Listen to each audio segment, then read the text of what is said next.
एक गांव में हरिया रहता था। हरिया एक किसान था, पर कभी भी वो खुद फसल नहीं करता था, बल्कि उसकी फसल उसकी पत्नी किया करती थी।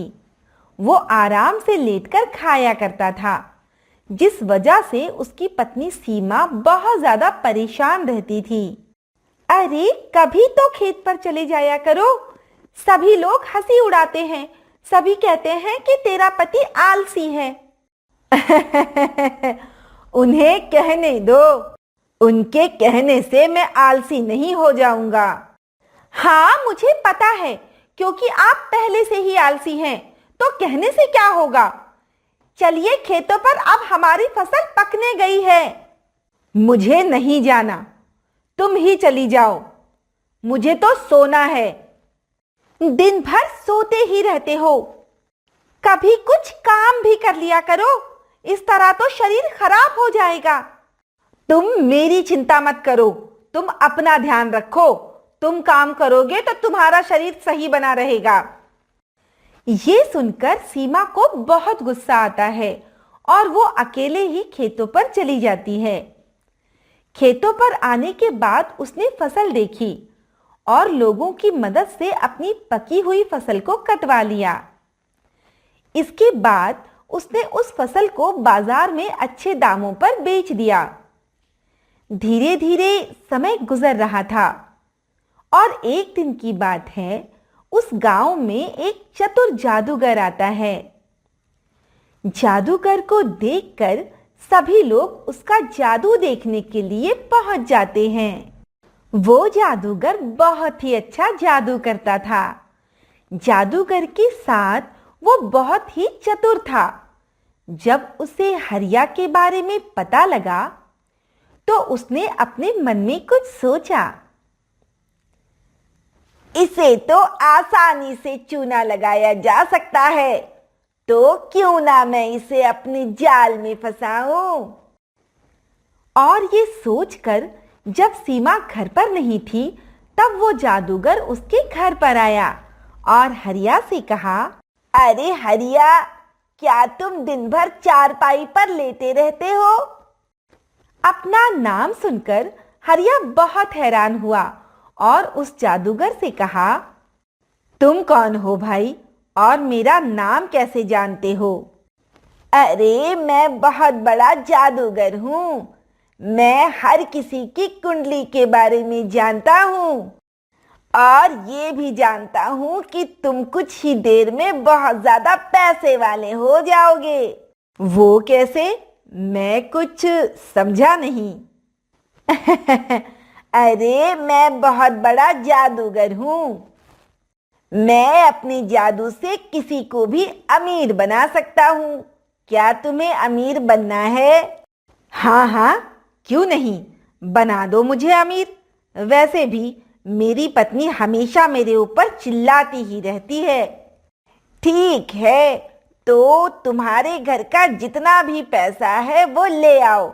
मैं उसे अपनी शक्ति से डबल कर दूंगा। ये सुनकर हरिया घर में जितना भी पैसा होता है उस जादूगर के सामने रख देता है। जादूगर अपना जादू दिखाता है और एक कपड़े में सारा पैसा रखकर उसे डबल कर देता है। ये देखकर हरिया बहुत खुश हुआ। फिर जादूगर ने हरिया से कहा, जब मैं यहां से चला जाऊं उसके बाद ही तुम इस कपड़े को हटाना। ठीक है, जैसा आप कहें। इसके बाद जादूगर वहां से चला गया। हरिया बहुत ज्यादा खुश हो रहा था कि घर बैठे बैठे ही वो अमीर हो गया। अब उसकी पत्नी उस पर कभी नहीं चिल्लाएगी। और यही सोचकर उसने जैसे ही कपड़ा हटाया, वहां कुछ भी नहीं था। यानी कि हरिया को जादूगर चूना लगा गया। जब सीमा घर लौट कर आई, तो हरिया ने दुखी होकर उसे सारी बात बताई। ये सुनकर सीमा बहुत दुखी हुई और उसने हरिया से कहा, ये तुमने क्या किया? क्या तुम्हें पता नहीं है कि जादू से पैसा कभी भी डबल नहीं हो सकता? आपने अपने आलस में आकर मेरी भी कमाई डुबो दी। अब चलिए उस जादूगर को ढूंढते हैं। ऐसा सोचकर वो दोनों जादूगर को ढूंढने के लिए निकल जाते हैं, पर उन्हें जादूगर कहीं नहीं मिलता। तभी एक पेड़ के नीचे उन्हें एक गुरुदेव बैठे मिल जाते हैं। गुरुदेव को देखकर सीमा उनके पास गई और उन्हें अपनी सारी बात बताई। गुरुदेव समझ गए ये जादूगर कौन है, क्योंकि वो जादूगर कोई और नहीं बल्कि उनका ही शिष्य था। इसके बाद उन्होंने सीमा से कहा, तुम चिंता मत करो, तुम्हारे पैसे वापस मिल जाएंगे। इसके बाद गुरुदेव ने उस जादूगर को बुलाया। जादूगर इस बात से बेखबर था कि वहां क्या हो रहा है और जादूगर अपने गुरुदेव के पास आ जाता है। जब जादूगर ने उन दोनों को देखा तो वो काफी ज्यादा परेशान हुआ। इस पर गुरुदेव ने जादूगर से कहा, तुमने इन लोगों के पैसे लिए हैं? नहीं गुरुदेव, ये लोग झूठ बोल रहे हैं। मैंने किसी के पैसे नहीं लिए, मैं तो जादू दिखाता हूँ। अच्छा, ऐसी बात है तो तुम मुझे अपनी झोली दिखाओ। आप ये क्या कह रहे हैं? आपको मुझ पर विश्वास नहीं है क्या? मैं ऐसा काम करूँगा?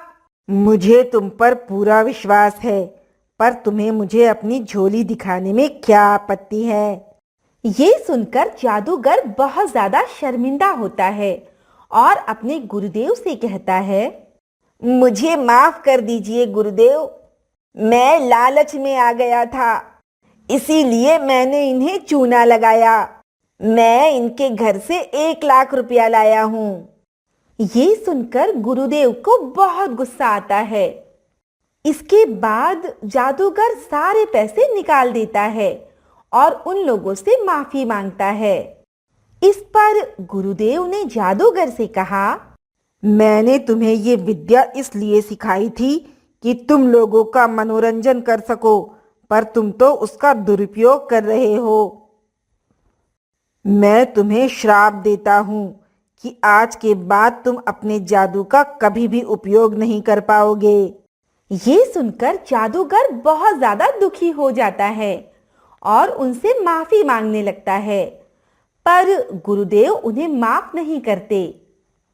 वहीं सीमा और हरिया पैसे लेकर घर आ जाते हैं और अब हरिया को समझ में आ जाता है कि आलस से कभी भी पैसे नहीं बढ़ते और वो सीमा से कहता है, आज के बाद मैं कभी भी आलस नहीं करूंगा और मेहनत करके पैसे कमाऊंगा। ये सुनकर सीमा बहुत खुश हो जाती है और इस तरह हरिया अपने आलस को दूर करके हमेशा के लिए सुधर जाता है। तो दोस्तों, कैसी लगी आपको हमारी कहानी? अगर पसंद आई हो तो लाइक, शेयर और सब्सक्राइब करना ना भूलें और ऐसी ही कहानियां देखने के लिए बने रहें हमारे चैनल पर।